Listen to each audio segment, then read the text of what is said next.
Sexual instinct is the second strongest instinct we have as a human being. The first instinct, self-preservation. Self-preservation meaning if there's somebody coming with a gun, I'm gonna probably like go down that hill, even if there's a bunch of stickers. I don't care. Self-preservation. It's automatic. You don't like. It's not like if you think somebody's awakened and they bring a gun, they're gonna do some power, some Jedi thing, make him go away, or just love him. I have such compassion that I can't help it. I love everybody. Even he wants to kill me, I love him. Yeah, don't work like that. As long as you're in this 3D human outfit, these instincts are going to operate. So that's the first strongest instinct. Well, the sexual instinct, God had to put that in us, or you can say the cosmic programmers put it in us. Otherwise, this world wouldn't work. It wouldn't be populated. Who's going to sign up for all the drama that gets caused in relationships and then have a kid and then a lot of times more drama? Like, who's going to do that? If there wasn't, you weren't compelled almost by instinct. And girls have that more as far as, having a family and babies and all that. Has to be. So this is how we're wired. Well, because of duality, it's not like the sexual instinct is just this innocent instinct.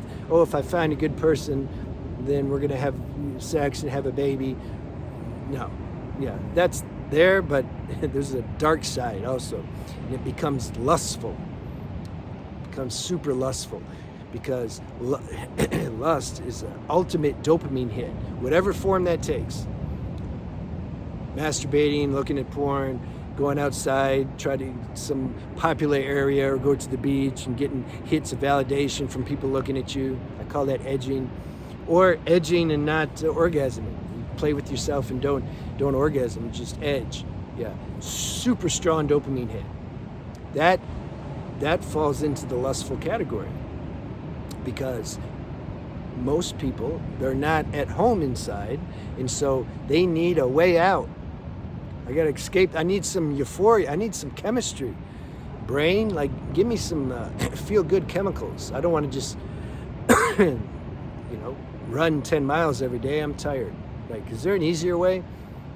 And then the ego mind is, yeah, I'll hook you up, man. It's easy. You just stay home. You don't even have to go out. Yeah. So this is how you can say the natural instinct, sexual instinct, becomes excessive.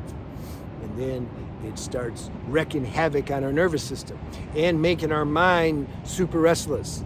Well, if you're meditating, but you're still engaging in lust in whatever form, what's the meditation going to do? You can't even get into what's meditation? Meditation means that there's some space, there's some awareness between the human 3D outfit, mind is the main thing.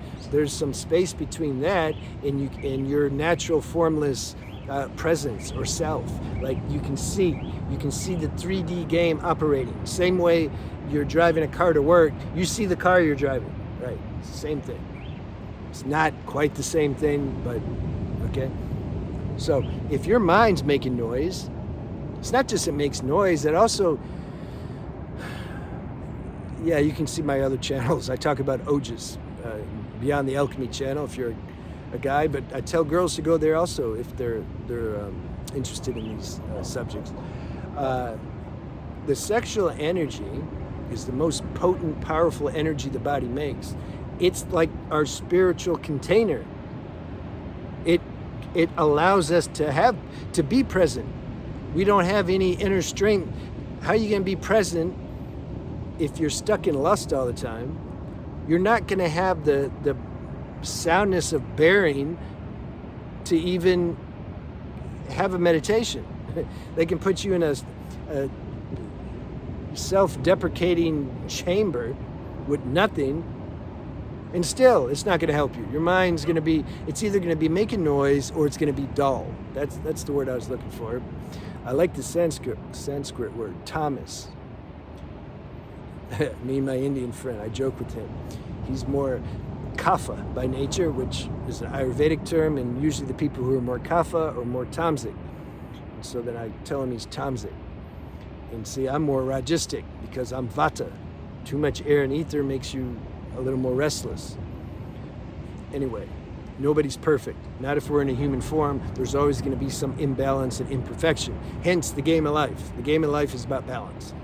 So at some point you figure out like, whoa, this lust, this is like the core issue that causes an imbalanced nervous system and a restless mind. It's just a core issue. You may have a bunch of habits and addictions, but this is core. When you penetrate the core, these other habits and shortcomings, they're like a little easier. See?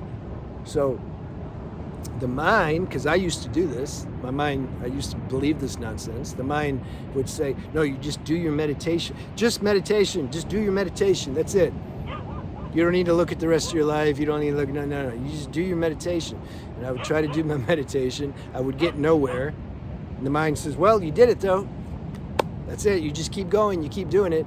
And then you'll end up being like, 60 or 70. And you'll say like, I've been doing this for 40 years, 50 years, and it's not working. Yeah, if you're not free of lust, it's not going to work. There's other things too.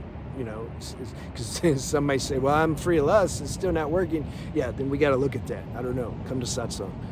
But I'm saying, from the people that I've talked to and my own life, this is heavyweight core issue, man, this lust. And most aren't even aware of it. They don't know they're doing it because it's habitual. It's normal. Everybody else is doing it, so there's no higher vantage point to see like what you're doing. So it goes unchecked and unnoticed. And then on top of that, if you do bring it up, they'll think there's something wrong with you. Like, what do you mean? Why are you trying to have less sex or not masturbate like you're supposed to? It releases stress and gives you endorphins, and this society we're living in is against awakening. It's pro-technology though. So those who are into that, you're going to probably enjoy this life. About money, property, prestige, gains. They ain't got gains like this, but I'm just saying, they try to. So if you're into that, yeah, you're going to, but if you're not into that, see, the people I'm talking to on this channel, for the most part, aren't into that. So there was a girl that left a comment. Yeah, she went to the doctor and started talking about this stuff, and they want to give her Valium. Like, why don't talk to mainstream people about these things? It's a setup. It's just a setup. It's like going to an auto mechanic and telling them about there's a bird like right there. He must be vibing. It's vibing on what we're talking about. It's like going to an auto mechanic and then asking them to fix your watch or something. I'm serious. Like, this is what it's like. You don't go to mainstream level frequency and start talking about like subtle frequencies in things that like they don't know anything about, because you're just going to be more confused. So I hope I painted the picture of you can say, spiritual detrimental effect of lusting and what it does. But don't have any, see, then the mind will come in. The mind's there in every corner. Then the mind will beat you up if you listen to, like, because you're like, okay, right on. I intuitively feel what you're saying. I'm going to try to check this lust. Oh man, I can't do it. Whoa. This happened to a girl. She couldn't stop. And then it came out even more strong. It's like, wait a minute. This doesn't make sense. I'm like trying to stop doing something that I know is causing me problems. And then all of a sudden it came out even more strong. And I'm like, yeah, that's how it works. That's what happens. When you're asleep and ignorant, the mind don't really bother you. As long as you keep doing its bidding, it's not going to bother you. But once you start to revolt, it's like the mind calls in an extra 1,000 troops, and then they attack you like that. You're like, no, this person's like escaping the net of Maya. We can't allow that. All right, we need to, let's get them. So you got to expect that. Most can't hear this message though. I know how this process works because I went through it. And I went through the same thing. The whole, okay, I'm going to stop something. And then the guilt and the shame, I can't stop this. This sucks. Then that caused more stress and made me do it more. Finally, you get to the point you realize, like, look, I'm doing the best I can do. That's all I can do. If I relapse, if I fall short, whatever, like, so what? This is why I say it's this paradoxical principle that your mind can never understand, which is you try as hard as you can, but totally relax about it. You have to, inner guidance, inner feeling has to do that for you. Because it's like, it doesn't make any sense, not to the mind. And then the more religious conditioning you have on top of that, oh man, these people are a real mess. You got to delete that. You see all this deletion that needs to happen? It's the main problem are these programs and this conditioning that we absorbed growing up, that we inherited even. We got to allow that to be deleted so we can get back to ground zero and look at things like in the right perspective and realize, like, man, nobody's perfect on this planet, far from it. And God, there's not a God or an entity up there that expects us to be perfect. Like, get rid of all that and don't listen to your mind that tries to beat you up, because the mind will set these expectations. Don't even believe that. Don't have expectations. You're trying. That's it. I'm trying. Yeah, but like, what's your goal? I don't have a goal. I'm trying. What if you relapse? I don't care. I'm trying. This person is good. Meaning you have a much better chance of this power inside you doing the impossible for you, doing for you what your mind can't do for you because it's not strong enough. When you have that relaxed, flexible attitude, when you hold space for yourself, then you can get to where you can transcend things that, like, not only hardly anybody is doing it, they think you're crazy for doing it, but you're dialed in now. You understand why they say that. It's like it's ignorant. Their ignorance is speaking. You understand those stages. It's like if a little kid comes up and sticks his tongue out at you, what are you going to do? You're going to ground and pound him? No, same thing. Like, he's a little kid. Well, there's a bunch of little kids walking around in adult bodies. Worse. They're worse because they think they know something. That's the worst, that arrogant ignorance. Look, I want to leave you with something Anandamoya Ma said.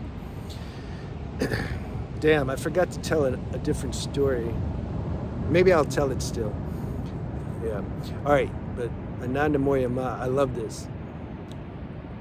And she said, "Be with the world in its various demands, but keep the fire of his name burning." You see, you try as hard as you can, but your attention is constantly on the source, or whatever name you want to give it. It's an individual thing. Nobody can give you that. This is an intimate relationship between you and God. But you keep your attention on that, and then you go about your life, and you suffer, and you fall short. That's fine. But you keep your attention on this. And then, if he chooses to bless you, then this fire will burn all the impurities and lead your pure soul unto him. So don't get scared about it sounds a little, too biblical, but she's pointing to something super powerful, super important. God has to do for us what we can't do for ourselves. We just can't do it. The quicker one realizes that, the more that the source can do for you what you can't do for yourself, because you're out of the way. This whole trying gets in the way. If there's identity with it, if you feel it's the life force that's making the effort, okay, cool. That's what's happening anyway. But when you recognize that, good. And then if you relapse, then you say, well, why did the life force have me relapse? This is the game of life. What do you mean? There'd be no success without relapse. Okay, I'm going to tell the last story because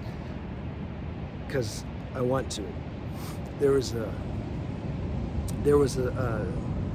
woman, a sage. She was in India. And in India, they make you get married. This is back in the day.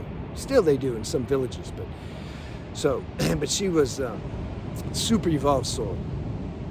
But then the parents, they matched the astrology up, and she had to marry this guy, right? He was cool, but deep into lust, because this woman, for him, looked super good. And he would lust after her all the time. She could feel it, right? She's sensitive.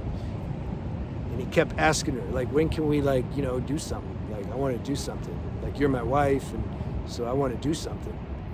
And she realized, she says, this is good.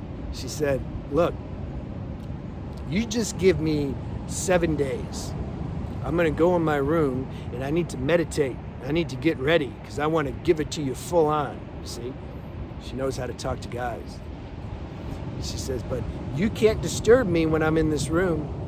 I'm telling you, if you knock on that door or you come in this room, the deal's off.